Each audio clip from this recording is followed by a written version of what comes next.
Yo, how was the Quad Studio listening session? How did the people react? It was good, man. It was it was it was one of the better ones I've done. Every time I come to New York and do a listening session, it's always a different experience because of the people that come. But I mean, I guess since it's been a minute, everybody probably came in with a mind state of all ears and they wanted to listen. But after the second, third record, man, it was like everybody was on the same page. This is good music, and this kid's been working, and he got some classic material. You know what I mean? That's how it felt. Damn, man. And I heard Irv Gotti was over there. He's really going to be president of Def Jam, or is he? I mean, he got my vote. Yeah. Definitely. I heard he has full support of your new album. Yeah, man. Irv, good dude, man. He came through, kicked it. You know what I mean? Shouts out to Irv, Kevin Lyles, the whole fam, the whole team, man. It was a good thing, man. And as far as, you and Rick Ross, what's the final conclusion of that? Because it's always, up in the air. I mean, I'm TN103. I don't think it's a conclusion to it because it was really never nothing to me in the beginning. I don't need propaganda to sell my records. I never have. Always, did my music. And, when it's album time, people do crazy things, I know that because people always assume that every time when, a couple of days before the album comes out, there's, a beef record or some stuff like that. You're not involved in that. I do the grown man business. Yeah. You know what I mean? I'm a real one. We don't do all that talking, man. That's He's not banned from ATL or anything like that, right? Not that I know of. Oh, okay.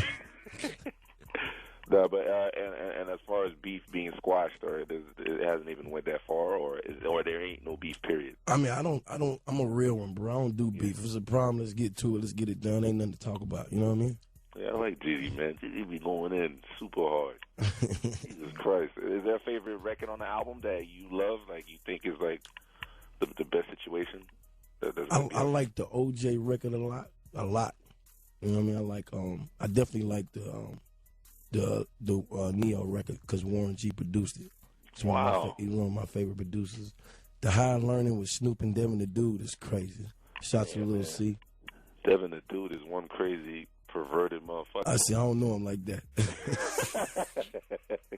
I don't know why I know him like that. I know he like to smoke like me. That's all I know. I felt but he killed the record though. You know what I mean? Shouts out to Big Snoop dog. He did his thing. He sounded like He sounded like the doggy style Snoop. You know what I mean? That guy. Who were some of the other musical collaborators? You mentioned a lot of the artists that you. Yeah, anybody from Lil C. You know what I mean? M16 who produced I Do with Jay-Z, Andre 3000, which is crazy. Lil C, he did the High Learning joint with me and Snoop, which is crazy. Drummer Boy did a few that was real crazy. Mm-hmm. Shorty Red. But I got to shout out Justice League because the record I have with Jill Scott is crazy to me. You know what I mean? It's like one of those, it's one of those first listens that you kind of get where I'm coming from. And you feel my struggle because, a lot of people look at you and see you now in present time and don't understand, what your past was like for real. Mm-hmm. You know what I mean? So for me to be able to explain that with Jill Scott was crazy because at least I know my mama and everybody like her gonna listen to it. That's a classic chick right there, yo. Yeah. You know what I mean? Wow. Yeah. And I know you did your homework with the streets, man. All the mixtapes, man. Man. Free music out there. I don't think Kevin was cool with that, but so the label was like, "What?" Yeah, wait a minute. What are you doing? But I'm a hustler. I just felt like I had to. One thing I always learned, just coming from where I came from, is that if you don't got what they want at the present time, you got to give them something. You got to feed them. And I just felt like just for the weight. I'm hustling. I'm out here. I'm in the studio every day. I'm gonna give you something. I'm not gonna just have you sitting there waiting on me, not knowing what's going on. I'm gonna give you music. Whatever's going on behind the scenes, you don't need to know about that. But here you go until then. But is there an itch like you just can't just sit back and just nah, man. If you know anything about snow, man, I cannot sit on my hands, man. I mean, you can tell me it's $1 million over there. It's good. It's counted. It's straight. I'm like, let me just count it one more time to make sure we ain't nothing off. But that's just me though. And but just to add to that, the mixtapes was crazy to me because when I stepped back out, I was on the road. People was loving the music, and it's just something I really wanted to still do. but at the same time, I wanted to grow on my album. You know what I mean? I wanted to show the growth, show people, okay, this is where I'm at right now. This is where we need to be going. You know what I'm saying? Like I said, when it comes to that, I'm a leader. And other than that, I just felt like a lot of the mixtape music didn't fit where I was trying to go as far as the movie for the album. You know what I mean? That Samuel Jackson narrated. It's crazy. Wow. But it's kind of, my whole life story. And I just wanted to kind of make sure that how are we going to be able to see that? It's on the deluxe edition, so if you got 22. Wow. Yo. No, but and it's crazy, man. I sit back and watch this movie, and I'm just like, wow, like, all these people are speaking on me.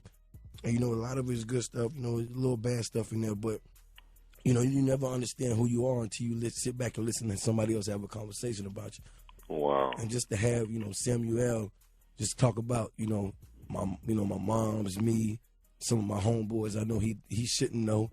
Right. You know what I mean? It was just it's a beautiful thing, man. I ain't a movie star yet, but I feel I'm on my way. We interviewed him before. He's like the coolest. Oh, no, man. The first thing Samuel said to me when he saw me, he was like, yo, Jeezy. He said, yo, I played the words off of Trap or Die. You got another one for me? Wow. I couldn't believe it. I was just like, what? He was like, yeah. Fuck out of here, oh, man, come on, man.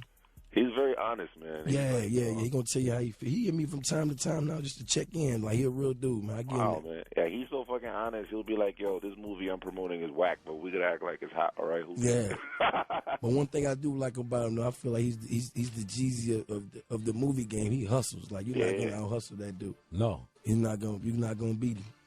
Oh, we definitely do. Jeezy in like future movies like coming up. Of course, man. That's what I'm. You don't see the transition, man. That's what I'm. You know what I mean? We going for it, man. I feel like I got a lot to offer when it comes to that. I'm a pretty charismatic cat when I want to be, especially if the check is right. You good? I'm good. I can be. You also transformed yourself to a new person, man. You used to be like, a little huskier, and now you're like... Yeah, man. Like, me and Sav got on that thing, man. Yeah. We got right. We good money over here, B. But yeah, it's all of Atlanta. Yeah. Because I saw Greg Street a couple weeks ago up here. And nah.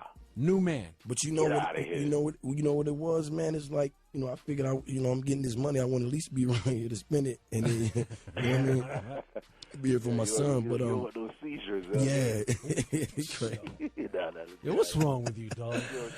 But it's crazy now. You go to Atlanta and go to the gym, man. It's like the club. The gym is the new club, by the way. For those of y'all who don't know, you ain't in shape, get in shape. But the gym is the new club, man. That's what it's. You go to the gym. Middle that's of the day, it's popping. Yeah, it's popping. You don't need to get drunk.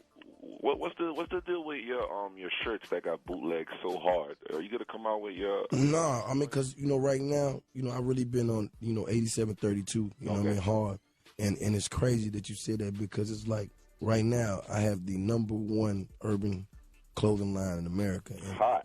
And I used to hustle for clothes and Jordans and stuff like that. So for me to be able to have something, and when I'm showing up at my shows, I'm seeing all these cats in my clothes. I'm just like, man. This is real right here. Hell yeah, especially if you have a following. Yeah, so we came a long way from just the snowman shirts. Yeah, you gotta admit. We got leathers now, baby. And he's wearing one now, and I want one. Yeah, I gotta get that. I got you. We got leathers now, baby. It's big. It's big business. Varsity jacket. See, you're missing out, dog. You're fired officially. Fired, man. You're useless. Man. Jesus Christ. Yo, before Jeezy leaves out of there, Jeezy's not leaving. He's here for the rest of the day. This trouble I got some stupid trouble out there. I was on London radio. Tim Westwood, he was bigging you up. Yeah. When I was up there, and then I was just joking around. I was just like, what's his name? Chris Brown knocked out Drake for Rihanna. And it was a joke. Now that shit's like all over the internet. And I'm just joking. I'm like, are you serious? Like, it's amazing how anything could be big news, and I can imagine you go through this bullshit. Kid, like, this how I feel, man. When you know everything 100, I just keep it 100, man. Sometimes you gotta let people figure it out themselves. You know what I'm saying? If they go for anything, they're just gonna go for anything, bro. But I don't think that happened. I would hope not. I was joking. We was laughing, and I but you're a pretty famous dude. You say some people believe. Just for the record, it's not the first time that Who Kid has said something stupid that gets taken out of context and gets him in trouble. I can believe that. That's why we have a drop in here that the views of DJ Whoo Kid. Disclaimer. Yeah, it's a disclaimer, so nobody gets in trouble. Yo, Reef, every time I say or some shit happen to me, you know I always do the Jeezy laugh and laugh it off. Man. That's right. That's right. They asked me why I ain't been laughing at a lot of records. I was like, 'cause ain't shit funny. I ain't playing no more. Yeah, you don't do that no more. No, ain't shit funny. I ain't playing no more. I'm on my Grizzy. When you hear me start back laughing, it's on. Yo, man, I'm sorry I didn't make it up there, but I'm glad you. It's all good, man. Change the tire. I know you got them Ford Giottos on the 5.6 Black Phantoms out there back to back. You know what I mean? Do your thing, baby. I'm gonna hold you down up here. You know what I mean? My nigga, already December 20th, man. If you ain't there, you ain't nowhere, man. Like I said, it's promise. You know, I don't want to tell you it's a classic. I would love for you to see me in the streets and tell me that, though. Thank you, man. We love you, man. 100. The show is your show, man. Good looking, man.